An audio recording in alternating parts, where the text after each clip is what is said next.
Halo semuanya, welcome back to Awan Akal Berwawasan edisi part of Bumi. Oke teman-teman semuanya, kembali lagi bareng aku Isyana. Nah teman-teman, jadi setelah sekian lama kita tidak mengadakan Awan lagi ya teman-teman. Jadi setelah sekian lama itu kita kedatangan tamu yang tentunya sangat spesial nih teman-teman. Tidak kalah spesial dari tamu-tamu sebelumnya. Nah kali ini tamunya cantik banget lah teman-teman. Kira-kira siapa ya? Halo Karista. Halo Isyana. Mungkin bisa diperkenalkan dirinya terlebih dahulu. Oke. Baik, perkenalkan nama kakak Nika Rista Purnamasari. Kakak akrab disapa Rista. Saat ini kakak sedang menempuh pendidikan di Politeknik Negeri Bali jurusan akuntansi.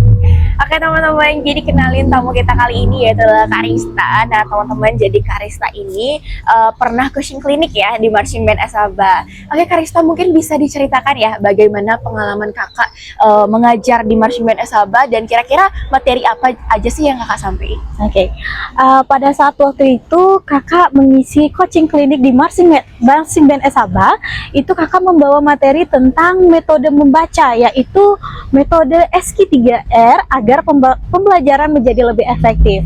Nah, pada saat itu pengalaman kakak, jujur di sini kakak diberikan kesempatan, itu kakak sangat mengapresiasi tentunya. Dan apalagi antusias dari adik-adik marching band yang sangat antusias dan seru ya tentunya. Dari awal itu kita memulai sampai akhir, itu adik-adik itu sangat mengikuti dari awal sampai akhir. Nah, selain itu juga pada metode ini tuh menurut kakak pribadi itu metodenya sangat penting ya, karena metode membaca nih untuk kita saat dalam pembelajaran sehari-hari di sekolah gitu kan. Karena melihat dari kasus-kasus yang minimnya banyak literasi dari generasi anak muda, generasi bangsa, itu metode ini tuh cocok banget untuk diterapkan di kehidupan kita saat kita bersekolah, berpendidikan ke jenjang lebih tinggi.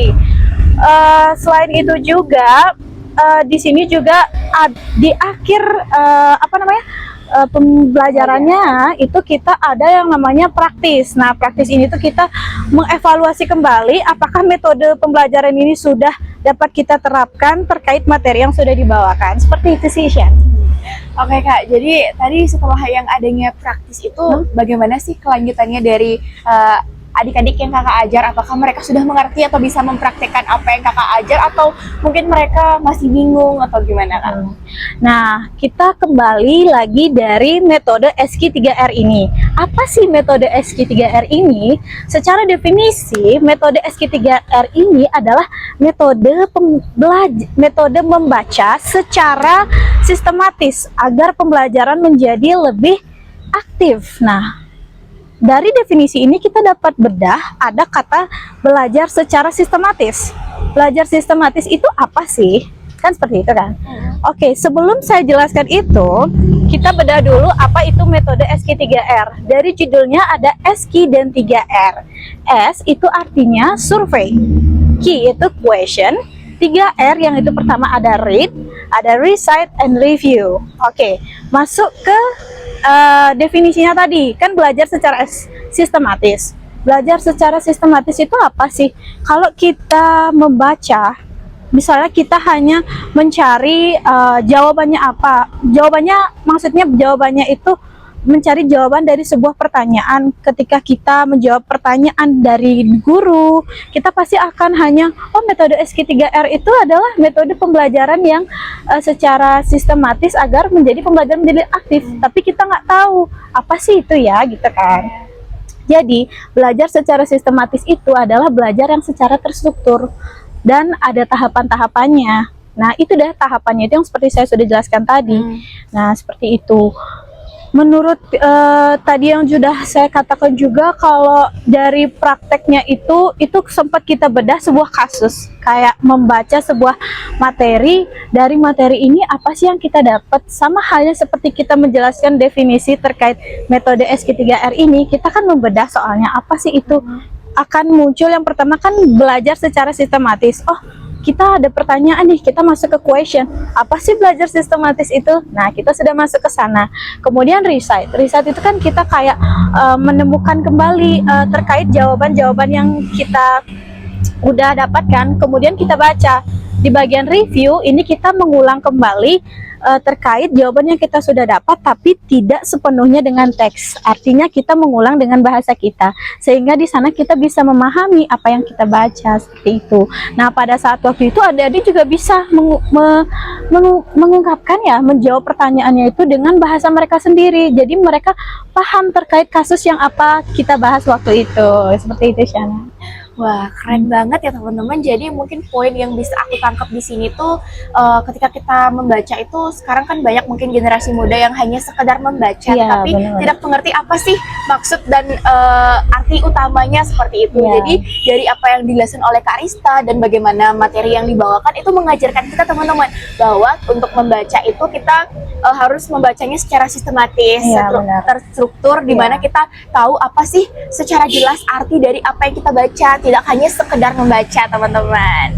Oke, mungkin gimana sih kesan pesan kakak waktu kakak mengajar ke adik-adiknya? Apakah sangat seru? Apakah adik-adiknya sangat antusias? Atau mungkin ada beberapa yang merasa bosan atau bagaimana? Kak?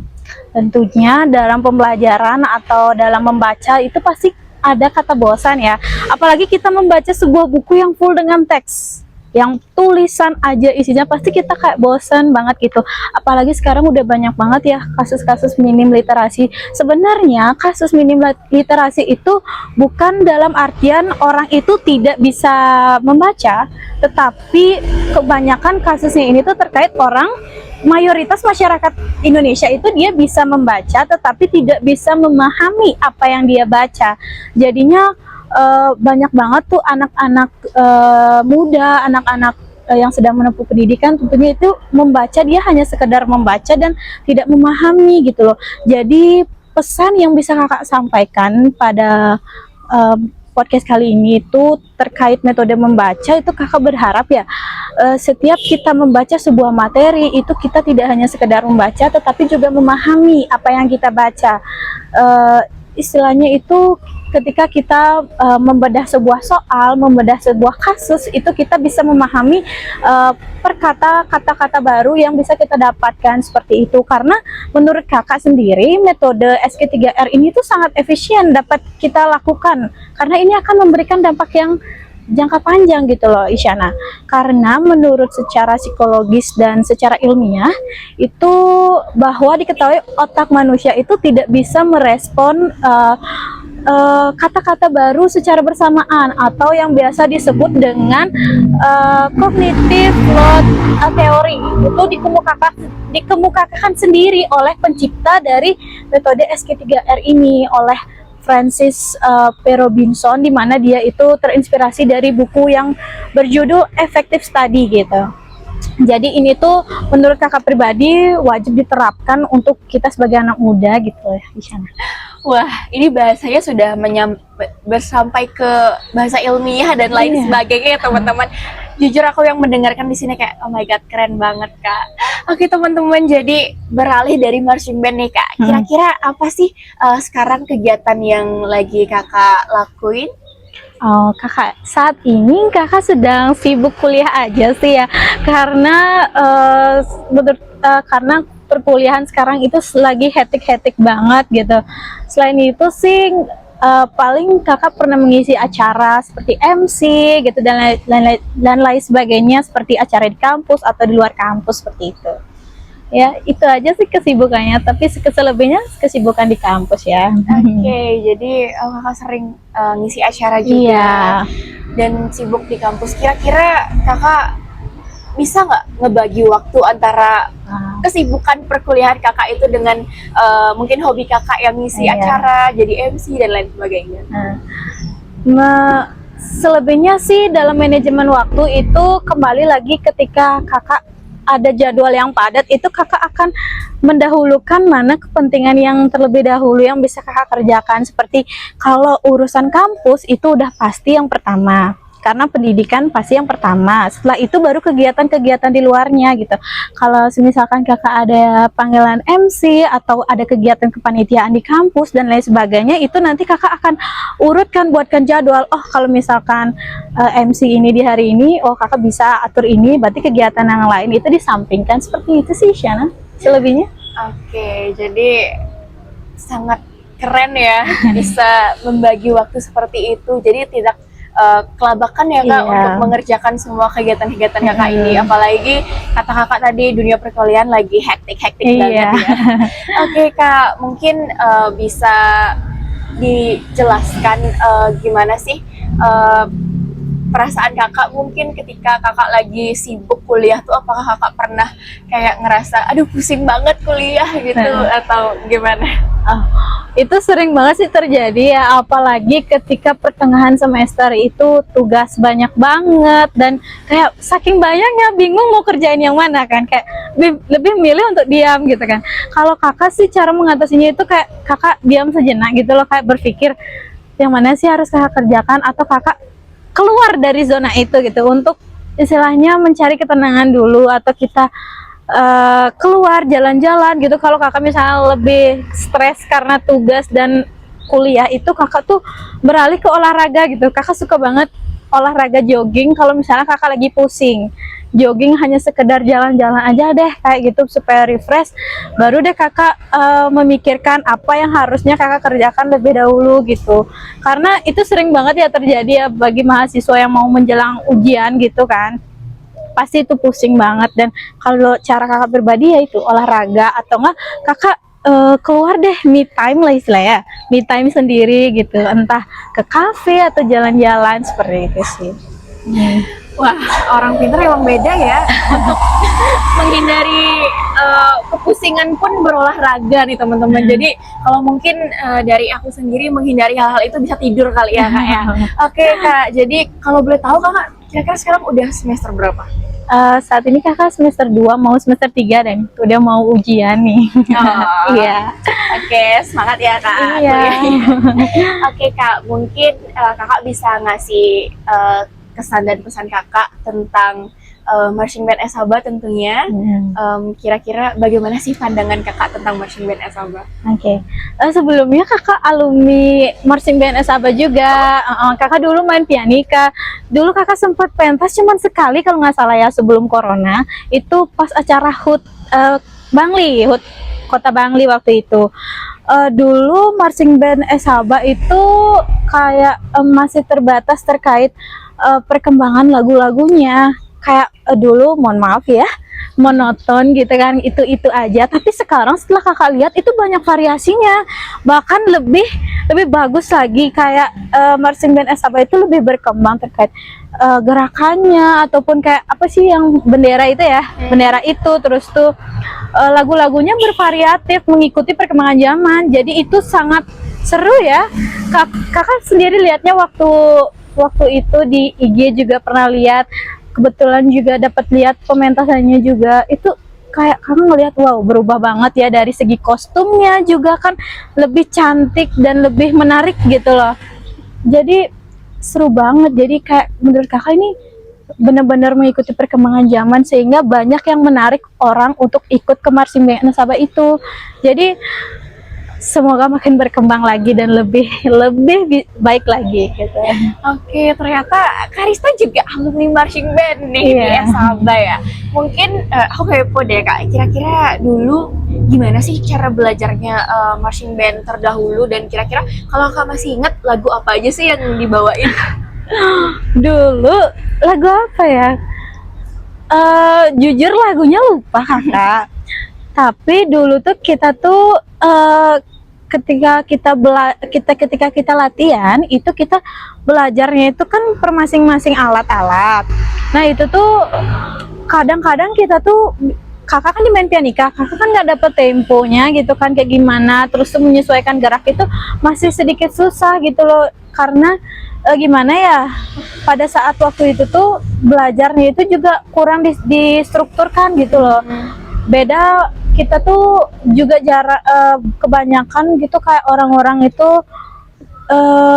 mungkin aja ya males, bisa dikatakan ya males untuk hadir gitu. Paling dia datang ketika udah mau pementasan gitu kan, baru datang gitu. Jadi kita ketika ada orang baru yang baru datang kan, kita bingung ya bagaimana blok-bloknya, kemudian Menyesuaikan lagi ya. iya seperti itu sih. Jadi kalau melihat sekarang itu banyak banget ya adik-adik sekarang yang udah kayak wow, ini keren banget gitu ngelihatnya, antusiasnya belajar gitu. Seperti itu sih, Shan. Oke, jadi bisa dilihat ya mungkin perbedaannya Iya, dari marching band yang dulu dan juga sekarang.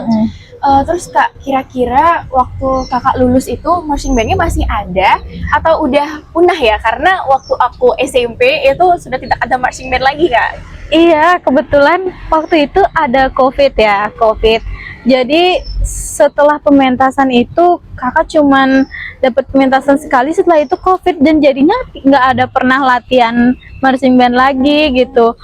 Mungkin bukan punah, mungkin hanya beristirahat sejenak dari libur yang panjang, sehingga dari istirahat ini tuh kita bisa mengembangkan dan jadilah marching band yang sekarang. Itu keren banget sumpah. Jadi meskipun kita nggak sempat latihan atau beristirahat sejenak, itu marching band Sabah itu benar-benar bisa berevolusi menjadi yang lebih baik sekarang. Jadi kayak ada coaching klinik, ada podcast dengan narasumber yang terbaik gitu kan. Itu keren banget karena mengikuti zaman, dan semoga ini bisa berkembang menjadi lebih luas lagi ya, Shana. Bisa mengundang-undang narasumber yang hebat lain gitu kan. Bisa mengajari adik-adik di marching band Sabah gitu sih harapan dari kakak. Oke, jadi memang terlihat ya bagaimana perbedaannya, dan aku pun waktu baru pertama kali marching band emang mengira itu sudah lama berjalan, tapi ternyata baru banget bangkit kembali. Iya, nah jadi kehebatan marching band sekarang pun tidak luput dari pembina yang keren banget ya. Iya, Nah, jadi ada Kak Ganta, Kak Sadi, terus waktu itu juga ada Pak Mangbo yang ngajar di marching band Sabah. Itu mereka sangat-sangat keren untuk membina marching band Sabah yang tentunya bisa sampai saat ini ya, Kak ya. Oke, jadi jujur aku pun sendiri masih kangen banget sama marching band Sabah, Kak. Aku kayak walaupun udah SMA, boleh nggak sih main lagi gitu, pengen banget lagi ikut gitu. Oke Kak, jadi setelah lama berbincang mungkin ya Kak, mungkin Kakak bisa ngasih suatu kesimpulan atau mungkin pesan bagi teman-teman nih, kira-kira kayak mungkin pesan untuk mereka lebih giat membaca lagi atau bagaimana Kak? Oke. Pesan yang bisa kakak sampaikan kali ini terkait bagaimana cara kita membaca itu, kakak harap kita membaca itu tidak hanya sekedar membaca, tapi juga memahami dan mengimplementasikan terkait metode yang sudah kita jelaskan tadi, metode SQ3R. Selain itu juga kakak harap untuk marching band Sabah juga bisa menjadi lebih baik lagi dan dapat istilahnya memberikan inovasi atau ide-ide baru terkait perkembangan dari marching band Sabah ini. Selain itu juga kakak sangat berterima kasih ya tentunya kepada marching band Sabah dan juga Isyana telah mengundang kakak di sini dan memberikan kepercayaan untuk mengisi coaching klinik dan mengikuti podcast ini. Terima kasih. Oke, terima kasih banyak ya Kak udah mau mengajar di marching band Sabah dan juga sudah mau menjadi tamu undangan nih pada podcast Awan kali ini. Oke, mungkin Kakak bisa kedepannya bisa join lagi di sini bareng ngajar dan jangan kapok-kapok sama marching band Sabah ya Kak. Oke teman-teman semuanya, jadi kita sudah berbicara panjang lebar mengenai apa aja materi yang Kak Arista bawakan, lalu bagaimana kesibukannya, sampai tadi juga kita tidak sengaja membahas tentang marching band yang dahulu kala ya Kak. Oke teman-teman, jadi sekian podcast Awan kita kali ini, see you the next video, bye-bye.